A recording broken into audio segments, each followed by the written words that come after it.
Why is it that even when everything in our lives seems fine, we still feel a sense of heavy, underlying exhaustion? We often think the answer lies in doing more, planning better, or working harder. But what if the exhaustion isn't coming from what you are doing?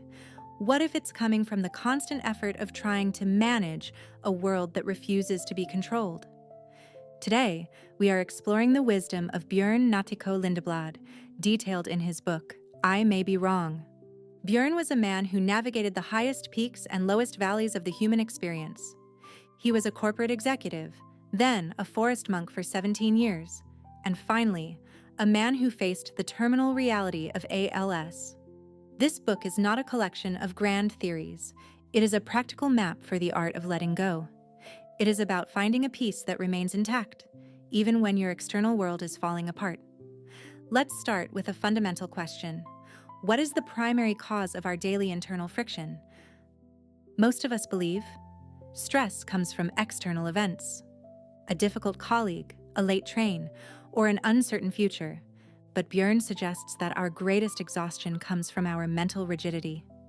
We want the world to behave according to our specific plans, and when it doesn't, we tighten our grip. So, what is the antidote to this constant clenching? It lies in 4 words that can shift the energy of an entire life. I may be wrong. Think about the last time you were in a heated disagreement. The physical tension in your chest, the desperate need to be seen as right. In those moments, the ego feels that if it is wrong, it is somehow unsafe. But notice what happens when you internally say, I may be wrong. It is not about losing an argument. It is a profound act of psychological freedom. By saying these words, you are telling yourself, I value our connection more than I value the fragile safety of my own opinion. This shift doesn't make you weak. It makes you unbreakable. It turns a potential war into a conversation. It is the ultimate way to de-escalate the noise inside your own head. This leads us to another question. If we aren't our opinions or our plans, then who are we? Björn reminds us of a truth that is both simple and life-changing. You are not your thoughts. Most of us treat our thoughts like absolute facts. If our mind says, you aren't good enough, we believe it. If our mind says, everyone is judging you, we act as if it's true. But the mind is simply a thought-generating machine. Its job is to produce noise, stories, and warnings. Imagine your consciousness as a clear, vast blue sky. Your thoughts are just clouds. Some are light, some are dark and stormy. But have you ever noticed? The sky doesn't try to catch the clouds, and it doesn't try to push them away. The sky remains peaceful because it knows its own nature is separate from the weather. When a painful thought arises today, what if you just looked at it and said, there's that story again, and then you let it pass? You don't have to believe everything you think. But what happens when life gets truly difficult?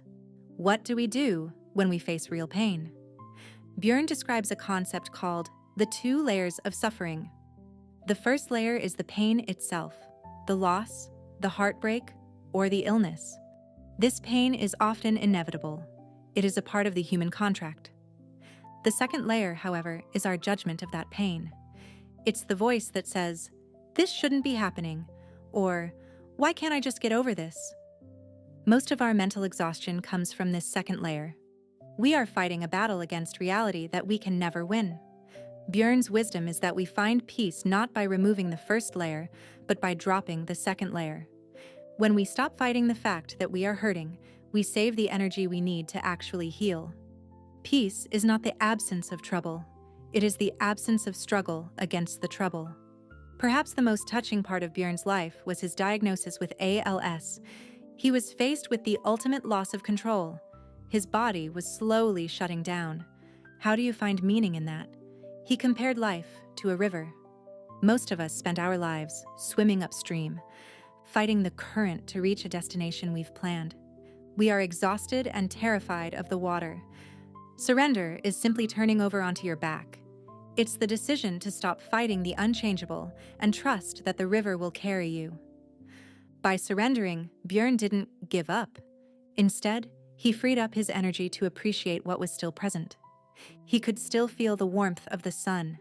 He could still experience the love in the room. He showed us that even when your external world is shrinking, your internal world can remain vast and bright. As we reflect on these ideas, I've summarized 5 concrete takeaways for you to carry into your week. 1. The power of humility. In your next stressful interaction, use the phrase, "I may be wrong." Notice the immediate physical relief in your body when you prioritize connection over being right. 2. Practice mental distance. When a painful thought appears, don't say, "I am a failure." Say, "I am having the thought that I am a failure." This small linguistic change reminds you that you are the observer, not the thought. 3. The soft landing. When you feel a negative emotion, stop judging yourself for having it. When you remove the second layer of shame, the emotion can complete its natural cycle without getting stuck in your system. By letting it be, you allow it to pass. 4. The energy audit. Identify one thing today that you are trying to control but can't. Consciously decide to stop managing it in your head for a few hours. Save that energy for one small thing that actually brings you comfort. 5. The anchor of senses. When your mind starts time traveling into a worried future, return to your body. Feel the weight of your feet on the ground. The now is the only place where you are actually safe. Björn Natthiko Lindeblad's life is a testament to a beautiful truth. We can't always control the waves, but we can learn how to surf. Wisdom isn't about having all the answers. It's about having the courage to let go of the ones that no longer serve us.